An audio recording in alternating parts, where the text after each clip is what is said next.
خب شروع میکنم. سلام. این ویدیو مخاطب خاص داره. مخاطب خاصش ستاره است. ستاره‌ای که تویی که شاید یه روزی داری این ویدیو رو میبینی و الانی که الانه که 27 خرداد 1403 تو 7 سال خورده ایته و حوصله نداری حرفای منو گوش کنی. من به خیلی چیزا فکر کردم توی این مدت‌ها که تو رو با خودم میکشوندم از این کلاس به اون کلاس، سعی میکردم مثلا مجبورت کنم و هیچ فایده ای نداشت. تو خیلی رک چند وقت پیش به من گفتی که من حوصله حرف زدن تو ندارم. بعد هیچی دیگه من به خودم گفتم ما این همه آدم میرقصونیم با حرف زدن، با بچه خودمون چیکار کنیم؟ پس فردا ماشین زد ما یک بلای سرمون اومد، یه چیزی بمونه. حالا ببین، من الان 43 سالمه، 44 سالمه و بالاخره اندازه حالا 15 سالش که هیچی قاطی باقالیا، از این بقیهش که حالا تو بگی 29 ساله، میخواستم یه چیزی برات بمونه، چیزایی که یاد گرفتم این ور اون ور خوندم از این حرفا. ماجرای ما با نسل شما مثل ماجرای تمام نسل‌های متوالی نیست. ماجراییه که به نسل شماها میگن نسل زد، نسلی که از یعنی وقتی به دنیا اومده تو خونهشون وای فای بوده، اینترنت داشتن. شماها مثلا الان خودتو میرید ویکی‌پدیا سرچ میکنی گاهی اوقات بعضی چیزا رو. بعد برای من جالبه که حالا ما باید چی کار کنیم. یاد یه چیزی افتادم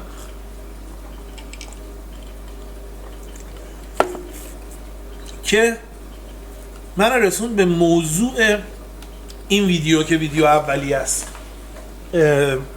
ببین 1300 و بذار واسه درست بخونم، 1313 خب نه از 1303 آروم آروم کار بیسی میکردن توی این مملکت و اینا. 1316 یه کارهای جدی تر کردن. 1317 سازمان پرورش افکار رو یه آقایی به اسم متین دفتری، احمد متین دفتری که اصلا وزیر نخست وزیر بوده و وزیر عدلیه بوده و اینا میان یه جایی رو درست میکنن به اسم سازمان پرورش افکار که البته سرمشقشون مدل آلمان بوده. خب حرف زمان رضا شاهه و ببین خیلی نقطه مهمیه تو تاریخ ایران، به خاطر اینکه ما یه مش عکسای دوران قاجار رو برو پیدا کن ببین. همین 2 هفته پیش از این تاریخی که گفتم که دارم با تو حرف میزنم، یه آدمی 3000 تا عکس از توی عکسای دوران مظفرالدین شاه بگمونم کش رفت آورد گذاشت تو اینترنت هست. عکس‌ها رو که میبینی به قول بهرام بیضایی توی مقاله پس از 100 سال یه همچی اسمی داشت که درباره 100مین سال روز ورود سینما به ایران بود، ما یهو خودمون رو دیدیم. ما یهو دیدیم که آقا اون وصف مرد بازو به هم پیچیده قد بلند گردن افراشته خرگردن امیر ارسلان نامدار ما نیستیم. یه مش آدم پت پتوی تریاکیم که کنار خیابون نشستن، دوشیزگان چه میدونم سیمین تن نارپستان اینا، نه از این خبران نیست. این حرمسرای ناصرالدین شاه در اومد توش همه مثلا هندوانه پستان بودن قطعا. بعد اینا رو یهویی رضا شاه اومد شکست.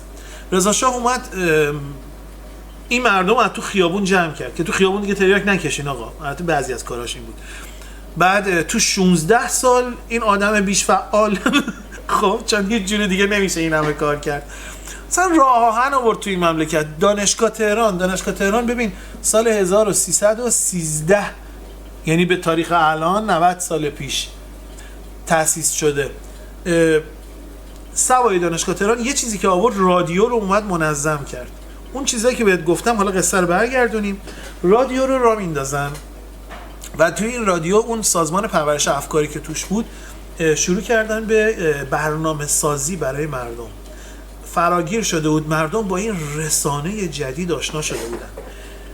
پیچشو میپیچوندن همه جای ایران. قمرالملوک وزیری میخوند، دلکش میخوند. البته نمیدونم دلکش دقیقا مال همون زمانه یا نه، ولی قمرالملوک مطمئنم.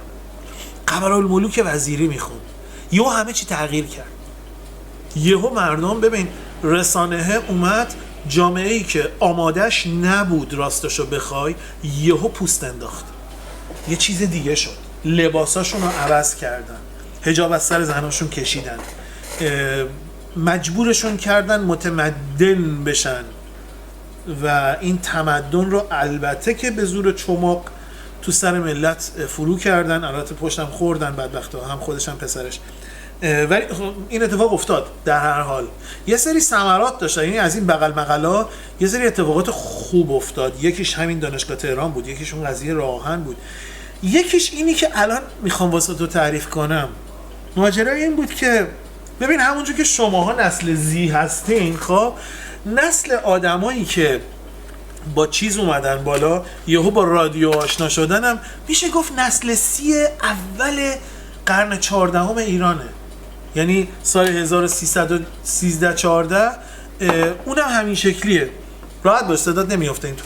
چیزی میخوای بخوری بخور. بعد نه راحت. بعد قیچی میخوای؟ نه. بعد ببین آدمایی که الان اسمشون آوردیم، مثلا یکیش همون آقای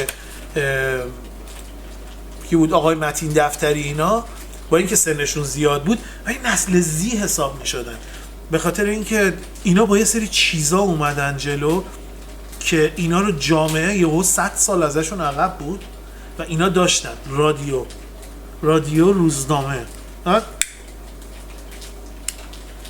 کاری نداریم رضا شاه خیلی از روزنامه ها رو بسته بود و خیلی ها رو زده بود و اینا تاریخه، برو بخون، مثلا به من ربطی نداره، حرف منم اینجا اون نیست. ولی ببین درک کن که همون جور که من تو کوچه خاکی فوتبال بازی میکردم و یهویی اومدم اینترنت دیدم و ذوق مرگ بودم اوائل، همون جوری آدمایی مثل متین دفتری و مثل فضل الله مهتدی صبحی که الان سرش قرار حرف بزنیم، اینا هم مثل من ذوق مرگ بودن، به خاطر اینکه فضل الله مهتدی خب یه تاریخ داره، واسه خودش ادیبی بود. بعد اون زمانی که ملت رابر تشخیص نمیدادن این کاتب عبدالبها بود، اون زمانی که بهایی بودن جرم نبود، این آدم توبه کرد، توبه نامه ای نوشت و برگشت طرف دین مذهب شیعه.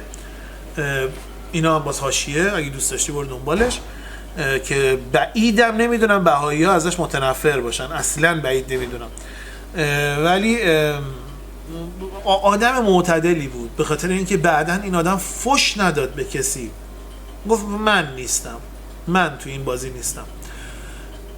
چرا سر مهتدی داریم حرف میزنیم؟ به خاطر اینکه صبحی مهتدی یا مهتدی صبحی که به اسم صبحی میشناسیمش، این اومدن یه باکس دادن بهش تو رادیو سال 1317.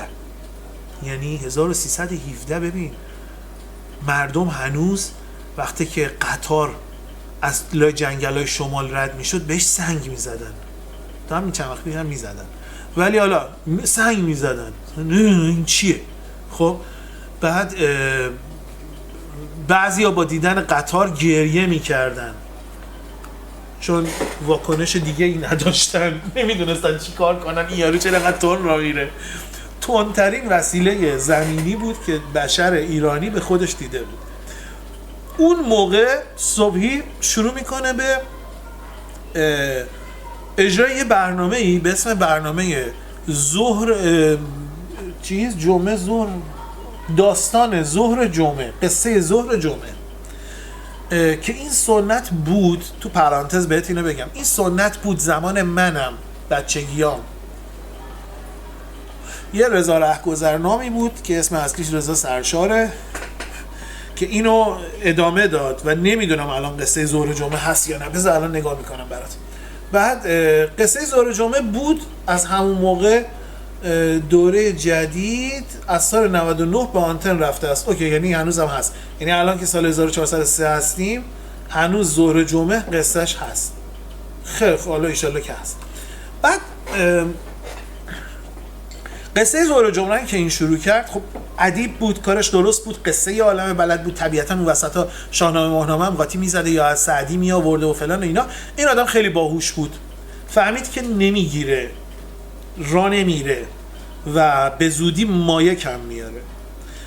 بعد کاری که کرد 1317، هی دارم تکرار میکنم برای اینکه یادت باشه، تو اون موقع رادیو، این آدم اومد تو رادیو گفت که آقا سراسر ایران هر کی قصه ای داره رو کاغذ بنویسه برای من بفرسته، من به اسم خودش تو رادیو قصه رو میخونم.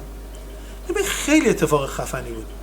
بچگیای من، تو هم یادته، نقاشی میفرستادیم تلویزیون دهه 60 که مثلا به اسم، بعد نقاشی ها همه این هم بود، یه دونه خونه بود، بعد یک رودخونه این چه تو برد، یا مثلا یه قایق علکی بود. بعد فندک میخوای بیا. بعد این چیزه، این قصه ای که به اسم خودت تو رادیو، اسم محمد رو تو رادیو گفتن، یهو تو ده میپیچید، خب خیلی قضیه مهمی بود. بعد حساب بکن بچه‌ای که سال 1317 18 19 20 بچه‌ای نه، حالا آدمی که قصه‌شو رو کاغذ می‌نویسه، خط و ربط داره، یعنی مثلا از 15 سال به بالا داره، 15 سال بریم عقب میشه 1300. این از یه ننه بزرگی این قصه رو شنیده که به حساب اون زمان دیگه 50 60 سال رو داشته. حالا مردم زود میمردن و اینا، هرچند تریاک خوب بیشتر بود، مردم گاهی اوقات بیشتر عمر می‌کردن. و خب ما یه مشکل سخت افزاری داریم، این اولین بار، اشکال نداره. بعد داشتم میگفتم که آدما بالاخره اینقدر عمر داشتن، یعنی از 1300 تو میتونی راحت 60 سال بری عقب واسه عمر قصه هایی که توی داستان های صبحی اومده، افسانه های صبحی.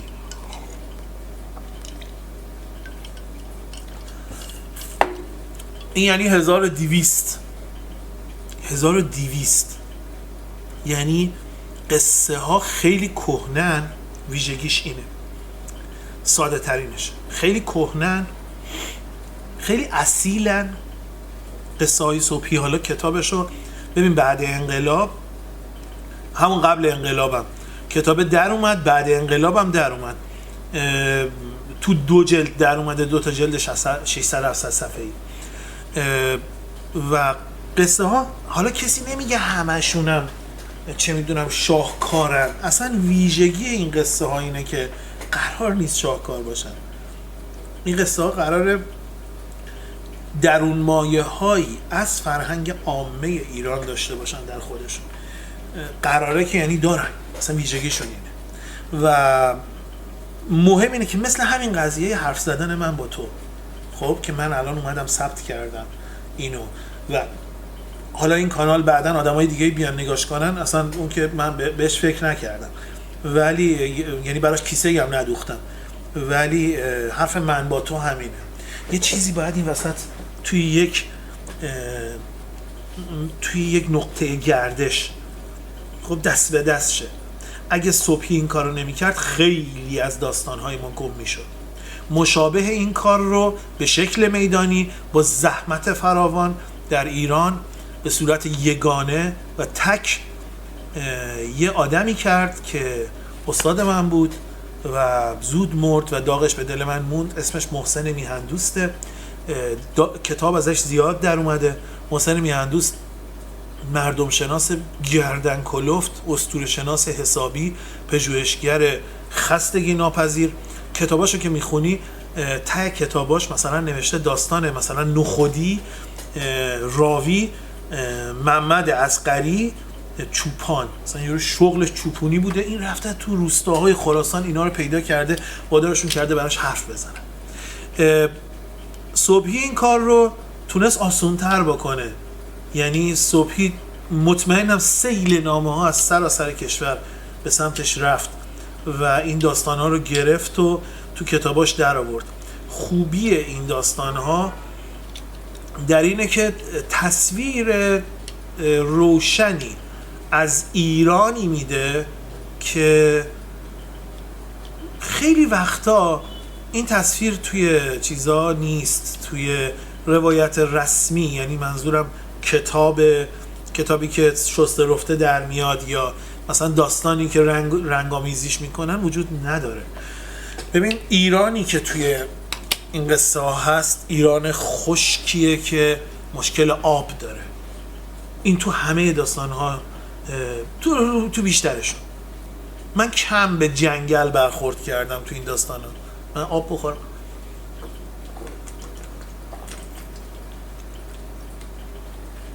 من کم به جنگل برخورد کردم، به جاش تا دلت بخواد به خارکن برخورد کردم. یه بابای خارکنی بود، یه دختری داشت، بعد دختره میرفت با آخر قضیه با پسر شاه ازدواج میکرد.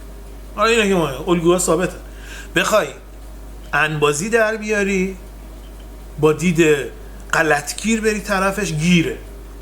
نه، باید روش داشته باشی برای خوندن این قصه ها. توی یکی از قصه هاش یه حکایتی داره درخشانه. داستان یک باباییه که داره میره سفر، کاسب نه بازرگان گردن کلفتیه، داره میره بعد زنش بارداره.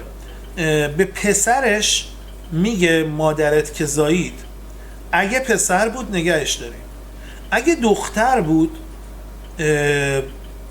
بکشینش، خونشو بکنین تو شیشه آویزون کنین به سردر تاق خونه تا من برگردم. خب بچه دختر در میاد. حالا یه تایم اوت، چرا خون دختر رو بکنن تو شیشه؟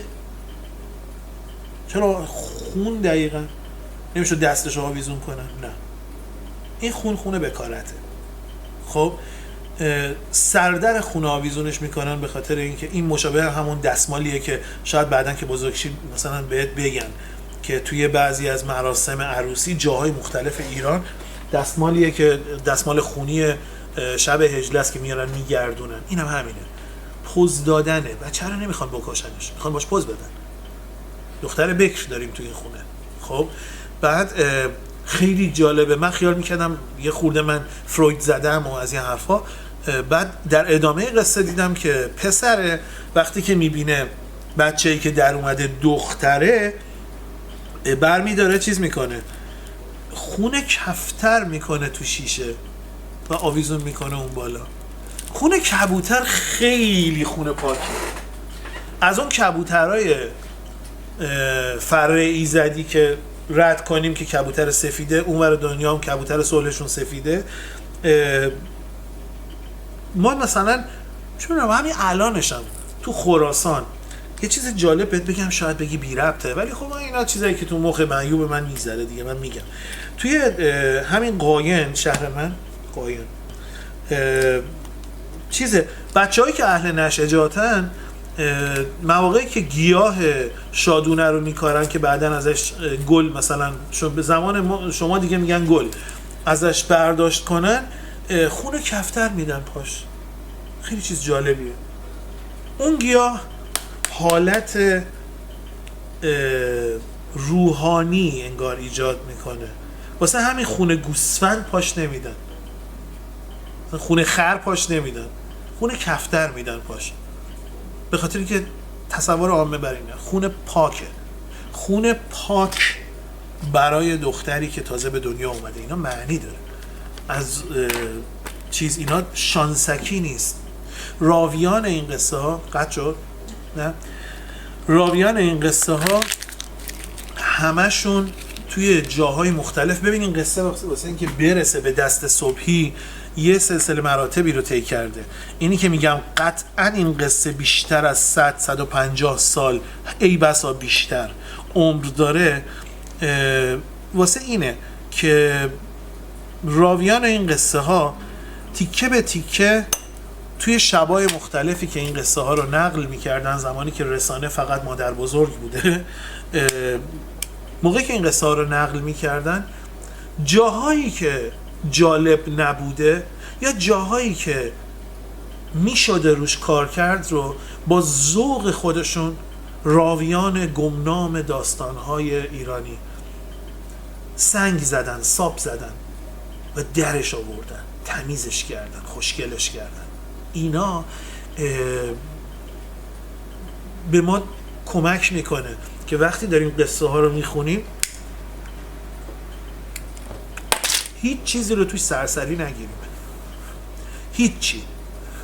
صبحی مهتدی با این کارش، مهتدی صبحی با این کارش یکی از بزرگترین اتفاقات فرهنگی ایران رو رقم زده.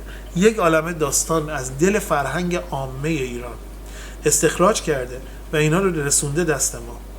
ببین مشابه کاری که یک زمانی برای ما تعریف کردن که فردوسی انجام میداده.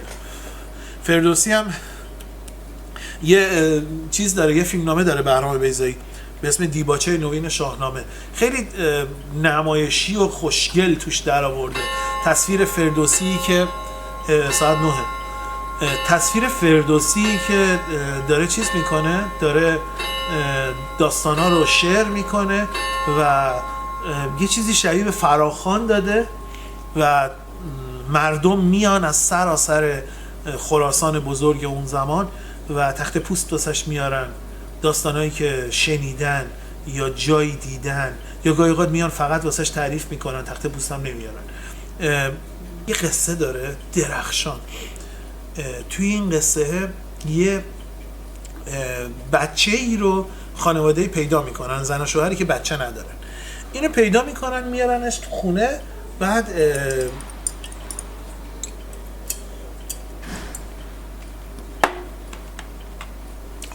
بچه دختره و بزرگ میشه و اینا خیال میکنه اینا ننه باباشن. ننه میفته بمیره، قبل مردن یه حلقه از دستش در میاره میده به دخترش، دختره هم.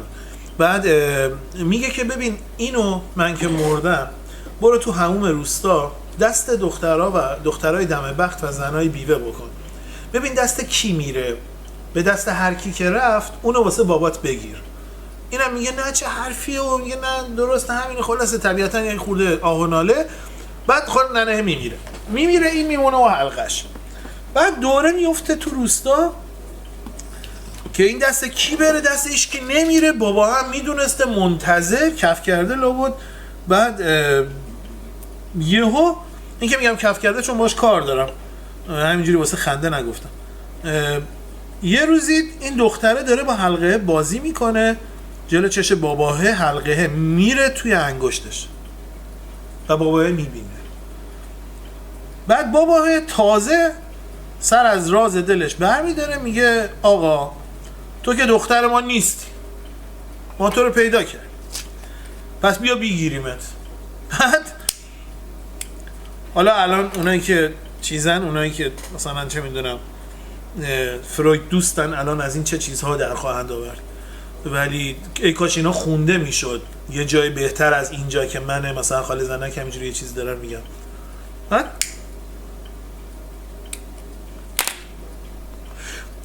اینجای قضیه خیلی جالب میشه به خاطر اینکه دختره پا نمیده، بابا اصرار میکنه، بابا عروسی را میندازه، دختره میده یک چیزی، یه نقبی از توی پس توی خونه به بیرون روستا یکی بیاد ببره که مثلا واسه روز مبادا. بعد نقبه که آماده میشه دختره میگه باشه فردا شب عروسی.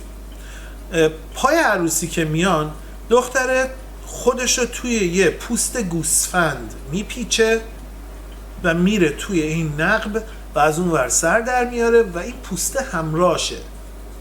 بقیه قصه همون ماجرای پسر پادشاه که میاد وای وای فلان اینا اصلا مهم نیست، یادم هم رفته.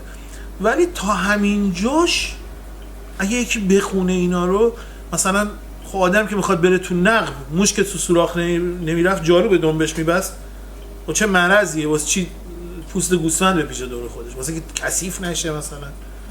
نه این چیزه، نماد، این یه تمثیل، یه چیزیه، حالا سوادم نمیکشه ولی یه چیزیه، یه نشونه است از یه از دگردیسی، از نوزایی، به خاطر اینکه این میره اون تو و از اون ور یه آدم دیگه در میاد و این پوسته همراهش هست. الان یادم اومد که سر رسیدنش به پسر پادشاه یه قصه سیندرلایی هم داشت که